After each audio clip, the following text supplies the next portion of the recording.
Pada 1978 sampai dengan 2015, pemerintah Cina mengadakan program satu keluarga satu anak. Jadi setiap keluarga cuma boleh punya satu orang anak aja. Orang tua yang udah terlanjur punya anak lebih dari satu, mau nggak mau mereka harus kasih anak mereka ke panti asuhan atau mereka harus kucing-kucingan sama peraturan pemerintah. Walaupun ada kondisi ya di mana keluarga tuh boleh punya anak kedua. Itu kalau anak pertama mereka terlahir nggak sempurna. Atau anak pertamanya ini adalah perempuan dan keluarga tersebut tetap pengen punya anak laki-laki. Itu boleh ya guys. Kok curang ya? Asunta Fong yang dia adalah satu dari banyak anak yang menjadi korban kebijakan tersebut. Dia dikirim ke panti asuhan di usianya yang masih 9 bulan karena orang tuanya ini lebih memilih buat ngurusin anak kedua mereka yang merupakan laki-laki. Selanjutnya Asunta ini akan diadopsi oleh keluarga dari Spanyol. Dan kemalangan yang dialami oleh Asunta belum berhenti sampai di situ ya guys. Buat tahu kisah lengkapnya langsung aja ya guys, kita rangkum bareng isi Google.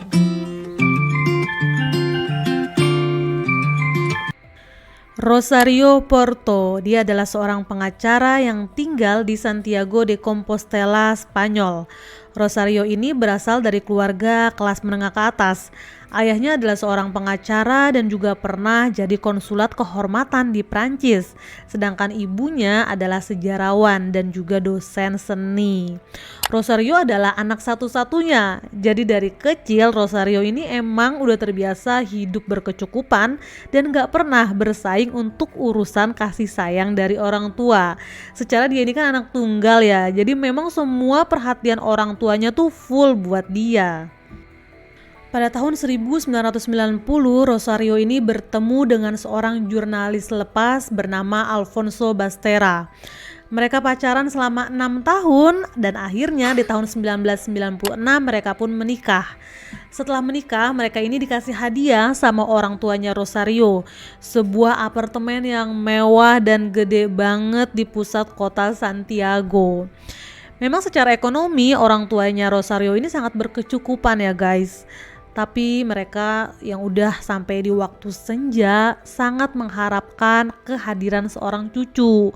Sayangnya Rosario dan juga Alfonso ini sebenarnya belum terlalu ingin punya anak. Mereka itu kan sibuk ya. Dan 5 tahun setelah mereka menikah, mereka ini belum juga punya anak. Dokter bilang itu karena Rosario itu menderita penyakit lupus.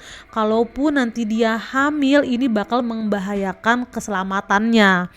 Akhirnya Rosario dan Alfonso ini memutuskan buat mengadopsi seorang anak. Pada tahun 2001, Rosario dan Alfonso melakukan perjalanan ke Cina. Mereka akan mengadopsi seorang anak dari panti asuhan yang berada di Cina.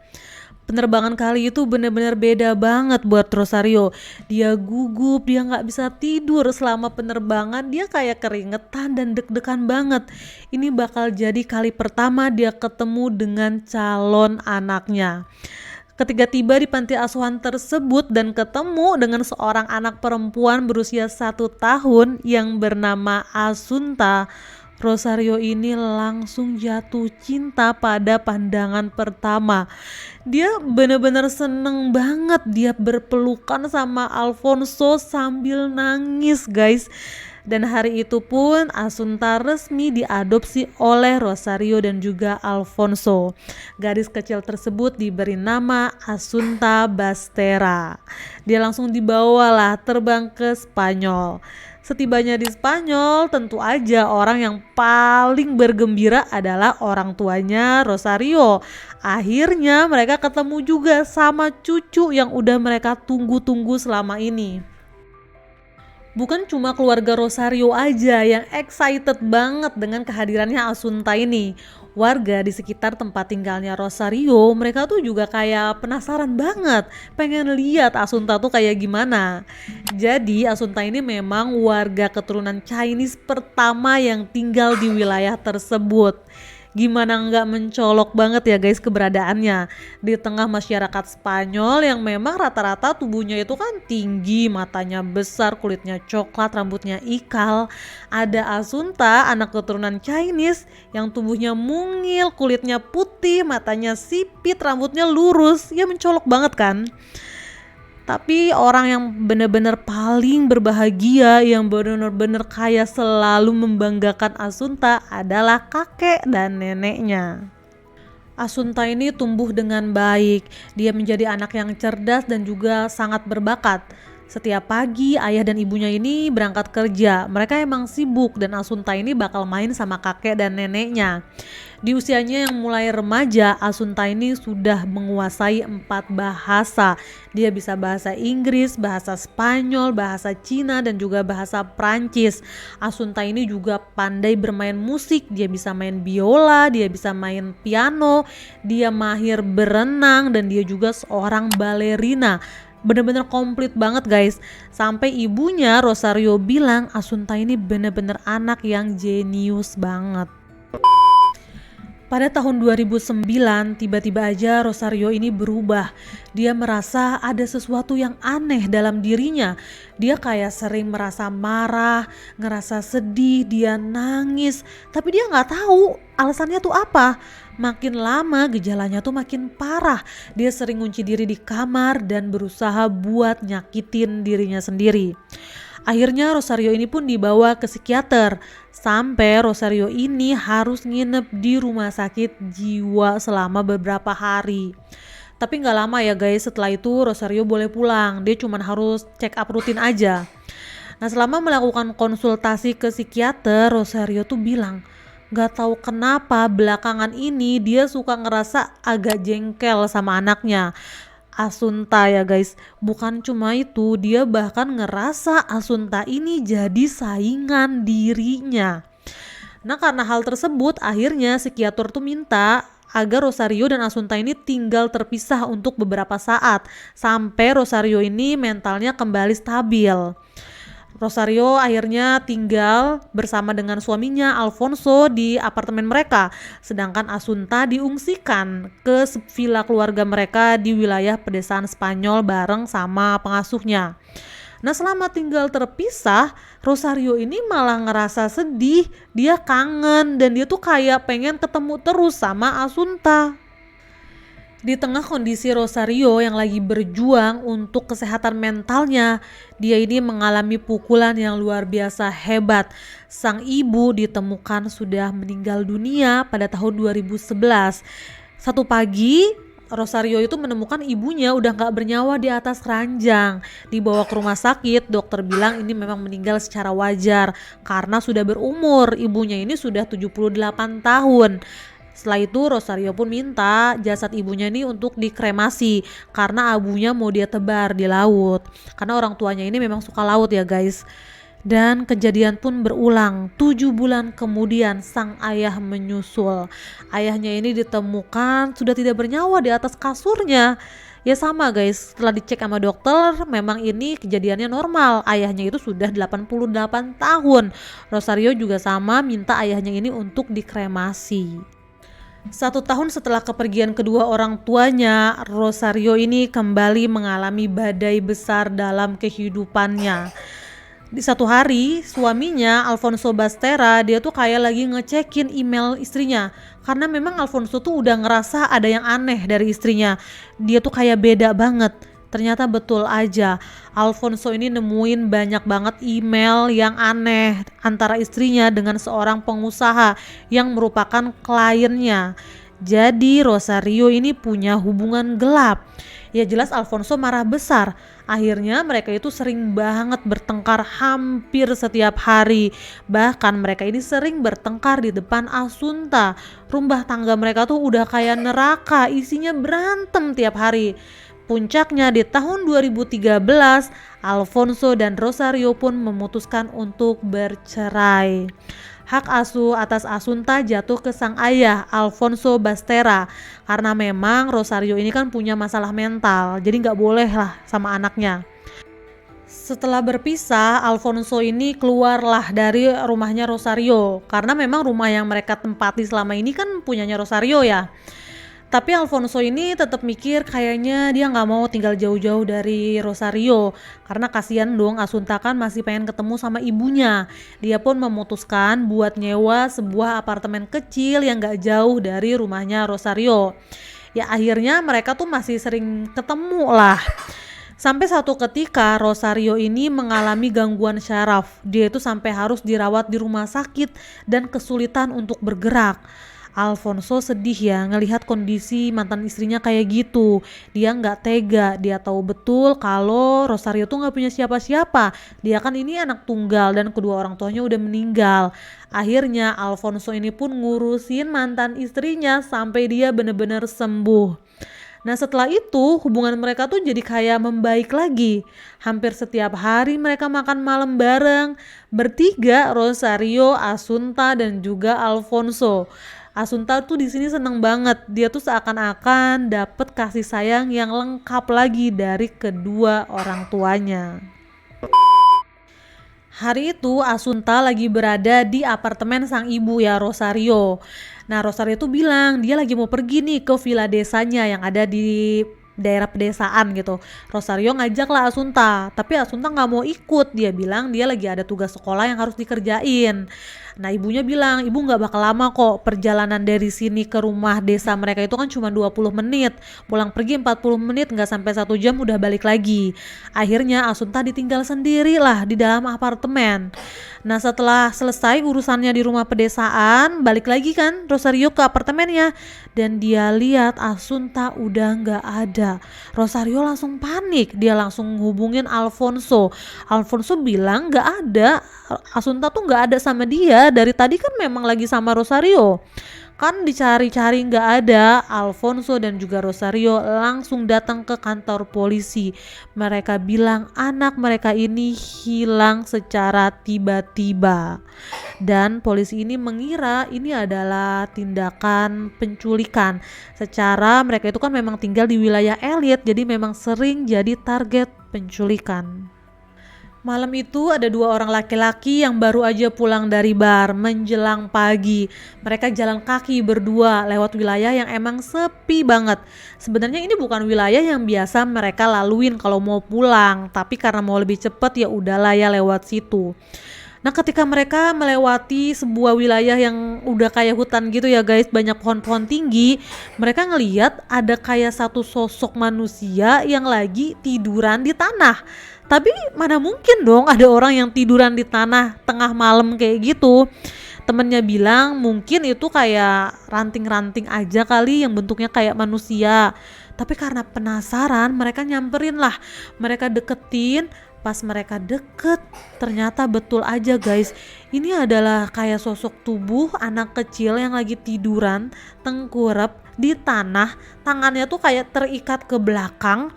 Mukanya awalnya nggak kelihatan ya karena kan tengkurap gitu posisinya. Dia pakai training warna abu-abu dan juga kaos warna putih. Kondisinya tuh udah kotor banget, berlumuran lumpur. Mereka balikin lah, pas kelihatan wajahnya ini wajah orang Asia, wajah yang gak pernah mereka lihat lah di wilayah tempat tinggal mereka.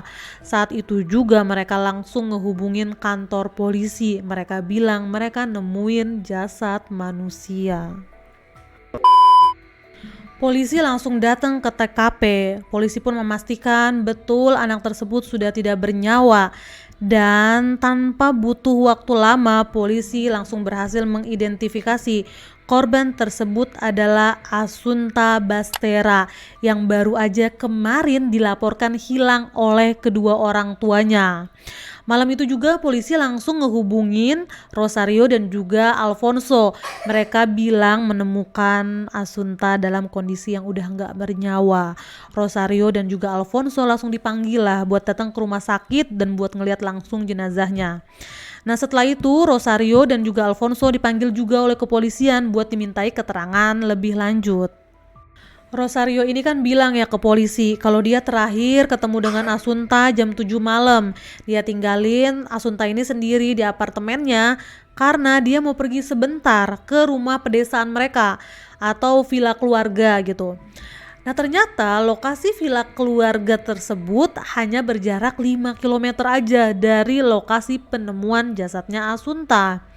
Akhirnya polisi mintalah buat diajak datang ke villa tersebut, mau ngecek, siapa tahu ada petunjuk.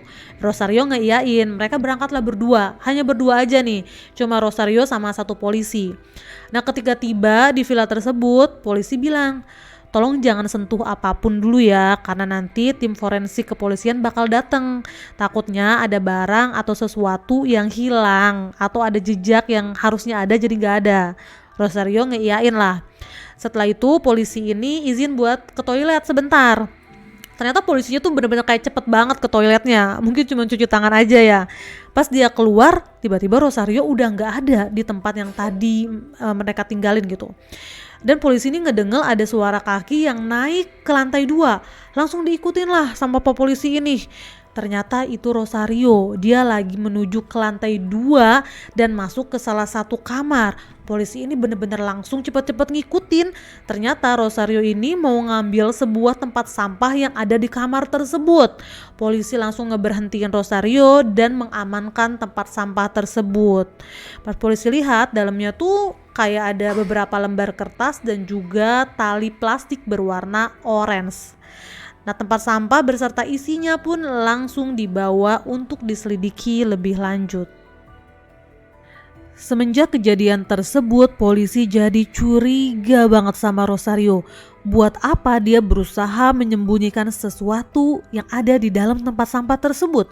Padahal kan polisi udah jelas banget bilang jangan sentuh apapun dulu.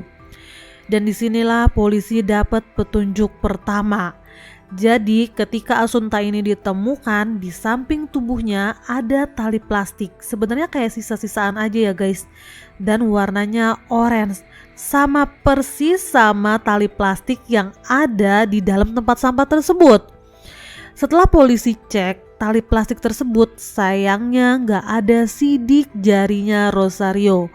Polisi jadi bingung ya guys. Ini sama persis sih, tapi nggak ada sidik jarinya Rosario di kedua tali plastik tersebut. Polisi mulailah mengecek semua CCTV yang ada di sekitar lokasi apartemennya Rosario. Banyak banget guys, lebih dari 35 CCTV dicek. Dan disinilah mulai ada petunjuk. Rosario bilang dia terakhir ketemu Asunta jam 7 malam. Padahal di sini kelihatan jam 5 sore mereka tuh kayak keluar dari apartemennya Rosario. Nah setelah itu polisi ngecek lagi lah CCTV yang lebih jauh. Nah ditemukanlah di satu pom bensin, ketangkep nih mobilnya Rosario lagi isi bensin di situ. Dan ternyata di dalam mobil tersebut ada orang lain, anak kecil berambut panjang berbaju putih, dan diduga itu adalah Asunta. Dan setelah dicek, mobil tersebut menuju ke rumah desanya yang ada di villa keluarga tadi. Jadi ya pas ke villa keluarga ternyata Asunta ini ikut. Kan makin mencurigakan. Sedangkan Rosario bilang Asunta ini nggak ikut. Nah nggak lama hasil otopsinya Asunta ini pun keluar. Dan di dalam tubuhnya Asunta ternyata ditemuin banyak banget zat penenang, bener-bener di atas kadar rata-rata, bahkan sangat membludak. Dan obat penenang tersebut adalah obat penenang yang biasa diminum oleh Rosario. Polisi pun langsung menangkap Rosario dan dia pun ditetapkan sebagai tersangka. Polisi itu menduga kalau memang betul Rosario yang melakukan kejahatan, dia nggak mungkin ngelakuinnya sendiri. Karena Rosario itu posturnya kecil guys, mungil. Jadi memang dia agak untuk ukuran orang Spanyol tuh mungil banget lah. Sedangkan Asunta ini berumur 12 tahun tapi dia tuh tinggi. Dan di lokasi penemuan jasadnya Asunta itu nggak ada bekas diseret atau apa, nggak ada, bersih. Berarti kan diangkat. Rosario tuh nggak mungkin kuat ngangkat Asunta sendirian. Polisi pun mencurigai sang suami Alfonso Bastera. Alfonso pun dipanggil oleh pihak kepolisian dan diminta keterangan sekali lagi. Dan di sini polisi pun menemukan kalau Alfonso berbohong. Dia bilang ketika kejadian dia itu lagi berada di sebuah toko olahraga, lagi beli perlengkapan baletnya Asunta. Polisi ngecek ke toko tersebut, dilihat CCTV-nya nggak ada Alfonso di situ. Dan setelah polisi ngecek banyak CCTV lagi, ternyata tertangkap kamera di waktu sebelum Alfonso ini bilang dia lagi pergi, ternyata dia tuh lagi jalan bareng sama Rosario. Dan itu tuh beberapa jam aja sebelum Asunta ini dinyatakan hilang. Akhirnya Alfonso pun dinyatakan juga sebagai tersangka. Akhirnya terungkap ya guys. Jadi sebelum kejadian Asunta Bastera dia ini dikasih 170 pil penenang oleh kedua orang tuanya. Lalu dia ini dibawa ke dalam mobilnya Rosario. Dan sebenarnya Alfonso tuh ada di dalam mobil tersebut tapi nggak kelihatan. Jadi mungkin dia nunduk atau gimana ya guys. Setelah itu dia tuh dibawa ke rumah pedesaan atau villa keluarga mereka. Di sini Asunta dihilangkan nyawanya dengan cara sama orang tuanya guys, karena memang hasil otopsi memperlihatkan Asunta ini meninggal karena kehilangan nafas. Nah setelah itu jasadnya pun ditinggalkan di pinggir jalan yang berjarak hanya 5 km dari villa keluarga mereka.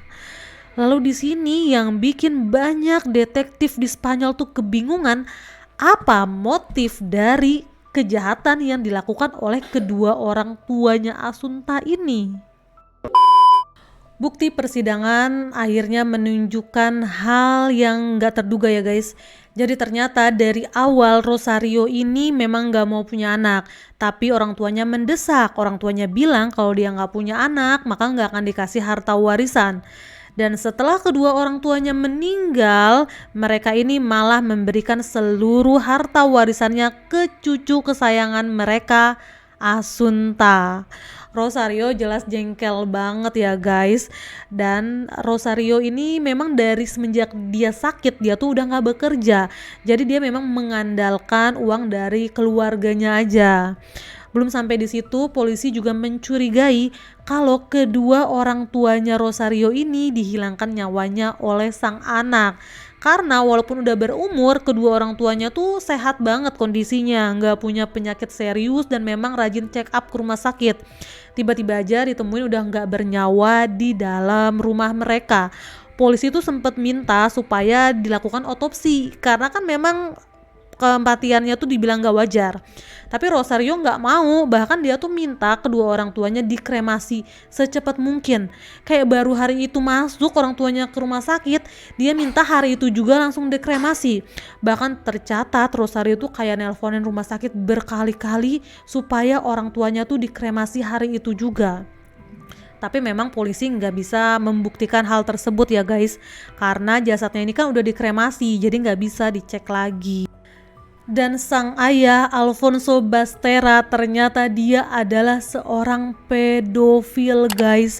Di dalam komputernya Alfonso ditemuin banyak banget fotonya Asunta menggunakan baju seksi dan difoto dengan gaya orang dewasa. Alfonso itu sempat ngapus semua foto-foto tersebut, tapi polisi berhasil ngebalikinnya gitu guys. Tapi tentunya Alfonso itu membantah hal tersebut ya guys. Bukan cuma itu, Alfonso ini ternyata dia itu kurang secara ekonomi. Sebagai jurnalis gajinya tuh gak besar setelah bercerai dengan Rosario maksudnya. Dia tuh gak punya apa-apa, makanya dia tuh berusaha ngedeketin Rosario lagi. Dan setelah mereka kembali deket, entah gimana mereka merencanakan untuk menghilangkan nyawa anak mereka sendiri. Meski begitu ya guys, selama persidangan sampai dengan akhir, Rosario dan juga Alfonso ini menolak semua tuduhan yang dialamatkan kepada mereka berdua. Rosario bilang gak ada satupun bukti langsung yang menunjukkan kalau mereka ini yang melakukan hal tersebut. Bahkan sidik jari mereka pun gak ada. Ya karena memang Rosario ini kan adalah seorang pengacara ya guys. Jadi dia tuh tahu persis celahnya hukum. Jadi memang bersih banget. Gak ada satupun bukti langsung yang menunjukkan kalau mereka melakukan kejahatan. Akhirnya mereka ini memang dijatuhi hukuman yang lebih ringan, yaitu 18 tahun penjara. Tapi pada akhirnya di tahun 2020 Rosario Porto mengakhiri hidupnya sendiri di dalam penjara. Oke guys, itu dia cerita kita malam ini. Nah, akhirnya kisah atau kasusnya Asunta ini dijadikan film ya guys sama Netflix, jadi miniseri sebanyak 6 episode. Tapi sebagian orang tuh beranggapan ya guys, sebenarnya apa yang dilakukan Rosario itu karena dia punya gangguan jiwa. Mereka lebih percaya ke situ. Kalau Rosario tuh punya gangguan jiwa, bukan karena dia benar-benar pengen melakukan kejahatan ke anaknya. Ya, terlepas dari apapun motifnya, intinya yang menjadi korban dari awal sampai akhir adalah Asunta. Jadi memang kalau kita belum sanggup buat punya anak, lebih baik jangan ya guys. Jangan pernah adopsi anak juga kalau kita kayaknya belum mampu buat sayang sepenuhnya. Kasihan nantinya. Sampai ketemu di kisah aku selanjutnya. Tetap hati-hati dan sampai jumpa di kisah aku selanjutnya. Bye-bye.